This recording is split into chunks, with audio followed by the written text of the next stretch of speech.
siswi YKN Parukung, dan di sini saya ingin mewakili Bapak untuk berbincang-bincang tentang agama.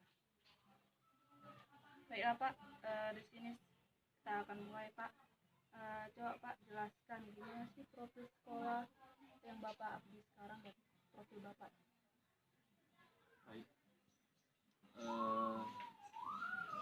terima kasih buat kesempatan yang diberikan. Nama saya Natal Menropa SPDK. Saya mengajar di SMK swasta Taman Siswa Seberang, dan untuk sekolah kita sendiri adalah statusnya sekolah swasta dan dia nasional. Di sana kita juga diberi tugas untuk mengajar khusus bidang studi pendidikan agama Kristen. Untuk anaknya sendiri di sana itu ya kita tidak terlalu banyak sebenarnya ya, cuman puluhan orang lah begitu ya. Karena kepercayaan ya kita diberi tugas amanah kita mendidik anak-anak di sana. Baik Pak, nah kita lanjut ya Pak. Coba Pak jelaskan bagaimana sih sebaiknya sikap umat Kristiani memandang agama-agama lain. Baik, ini sangat penting, namanya toleransi itu penting sekali.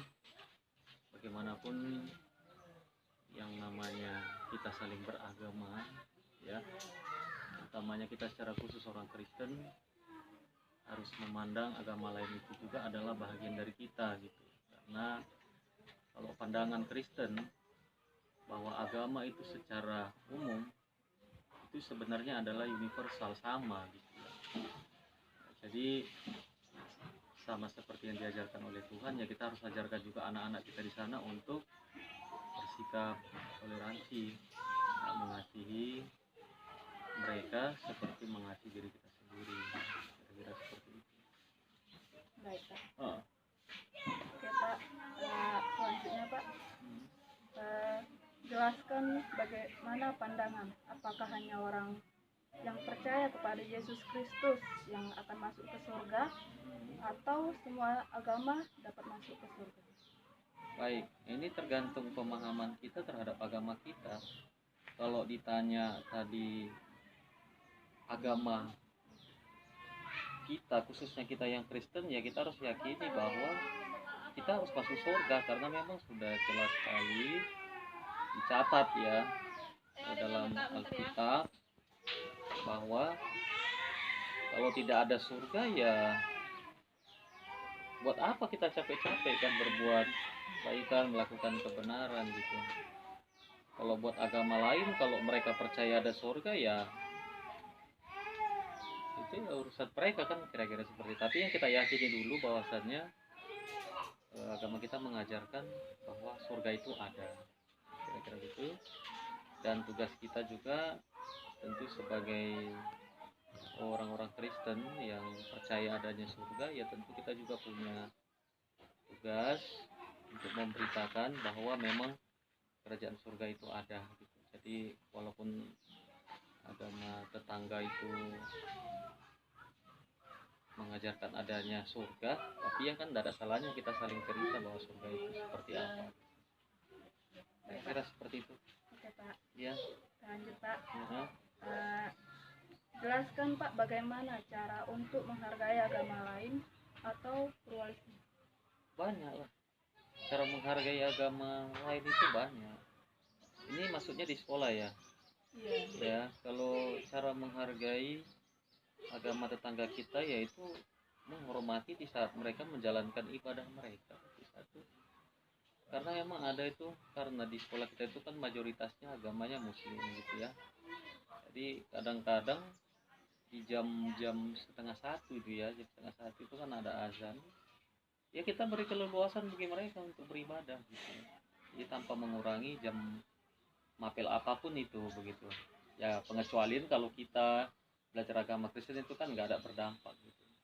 Nah itu satu. Kemudian yang kedua, kalau dalam rangka memperingati hari-hari besar agama-agama tetangga itu, ya kalau di sekolah kita itu biasanya saling kerjasama dalam mempersiapkan baik tempat gitu ya, baik dekor, itu kerjasama. Nah, itu jadi kita harus tunjukkan sikap toleransi antar umat beragama. Kemudian jika ada kemalangan agama lain gitu, ya kita juga ikut berperan di sana gitu, walaupun kita datang ya sekedar datang menghibur ya, teman dari orang tua kita yang mungkin sudah meninggal gitu. Itu selalu saya arahkan anak-anak, jadi kita nggak bersifat fanatik begitu enggak, karena kita harus tunjukkan kalau Kristen itu adalah agama yang toleran. Oke Pak. Lanjut ya Pak. Jelaskan Pak kekerasan apa? Nah Pak, saya bangun. Jelaskan kekerasan agama apa saja yang Bapak ketahui atau pernah terjadi baik di lingkungan tempat tinggal Bapak atau nasional dan internasional. Kekerasan dalam hal apa maksudnya? Kekerasan Antar pelajar ya? Ya, itu. Oke. Sepengetahuan saya untuk di tingkat sekolah itu tidak ada karena untuk sikap toleransi sendiri itu kan sudah terbina ya.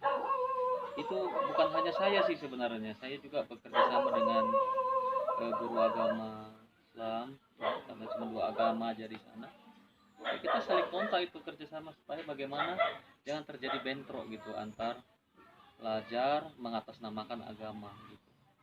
Bahkan ketika ada anak-anak cakap-cakap yang tidak benar gitu, menghina temannya, itu saya marah. Jadi yang kecil-kecil dulu itu saya tidak benarkan. Kalau untuk yang tadi dikatakan untuk tingkat nasional atau internasional, ya kita lihat sekarang kan banyak konflik kan. Banyak baru-baru ini kan kejadian di mana di Perancis hanya gara-gara omongan Presiden Prancis ya, menyinggung tentang umat Islam. Sekarang rame-rame umat Muslim pada ribut semua ya. Masih banyak lagi lah ya, bahkan kekerasan yang lebih fatal lagi tuh yang negaranya mayoritas kita katakan Muslim itu kan. Sekarang kita tengok yang orang-orang yang minoritas Kristen dalamnya itu, kita tengok di media televisi, internet, kita tengok kan jadi pembantaian dan lain sebagainya. Dan itu sebenarnya sangat disayangkan gitu ya. Makanya dimulai dari tingkat kita sekolah ya, terutama anak-anak yang sekolah itu harus diajari itu toleransi supaya jangan terjadi pertikaian. Nah, kira-kira seperti itu. Banyak ya, jadi nggak bisa kita akan semua. Kalau untuk tingkat internasional banyak sekali gitu. Selanjutnya Pak, coba Pak jelaskan apa saja yang dapat menyebabkan konflik agama dan bagaimana cara menyelesaikannya. Itu tadi konflik agama itu sendiri timbul kan karena tidak saling menghormati satu dengan yang lain, tidak menganggap bahwa agamanya adalah agama yang paling benar. Nah, itu dulu, itu awal konfliknya sebenarnya seperti itu ya. Jadi menyebar dari satu orang ke orang lain begitu ya, sehingga timbul konflik yang lebih dalam lagi gitu. Seperti kejadian contoh di Indonesia kan, kejadian di Ambon ya, di Ambon itu tahun berapa itu kejadian di Ambon itu kan, itu perang agama itu antara Muslim dan Kristen. Dan kemudian ada lagi di Sulawesi di Poso, sangat disayangkan. Jadi ya karena kurang bertoleransi tadi gitu ya. Jadi bagaimana cara mengatasinya, yaitu tadi, kalau menurut saya dari tingkat-tingkat rohaniawan, baik kalau dari agama Kristennya mungkin pendeta atau pastor ya, atau dari Islam itu ustadz, itu yang memang harus bekerja sama membina umat ya. Kalau dia guru agama Kristen, membina anak-anaknya, mengajarkan toleransi, kemudian jalankanlah agamanya begitu ya, dengan baik, dengan benar. Kalau sudah dijalankan dengan baik, dengan benar, kan tidak ada konflik begitu ya. Kemudian tadi itu jangan mengatakan bahwa agama saya itu yang paling benar dari semua. Oke, kita Kristen mengatakan bahwa kita memang benar menurut kita. Tapi ketika kita melakukan apa yang benar kan nggak akan pernah kejadian. Itu ya apa yang disebut dengan konflik tadi itu yang eh, benar menurut saya. Jadi mari tokoh-tokoh agama begitu ya saling kerjasama gitu memantau umat. Jadi kalau yang Muslim yang ketika mereka mengadakan pengajian atau bagaimana ya mari mereka nyampaikan yang jangan mengarah ke ini yang memicu apa namanya memicu konflik ya nah, gitu itu jadi tugas kita itu kira-kira seperti itu. Baik Pak. Selanjutnya coba Pak jelaskan apa yang Bapak ketahui tentang agama Islam. Agama Islam karena saya punya banyak teman yang beragama Islam termasuk teman-teman guru agama. Kalau menurut saya agama Islam itu agama yang damai. Kemudian mereka juga pada dasarnya sebenarnya agama yang mengajarkan toleransi sih sebenarnya. Jadi saya pikirnya agama ini ya sebenarnya agama Islam itu ya baik-baik saja gitu.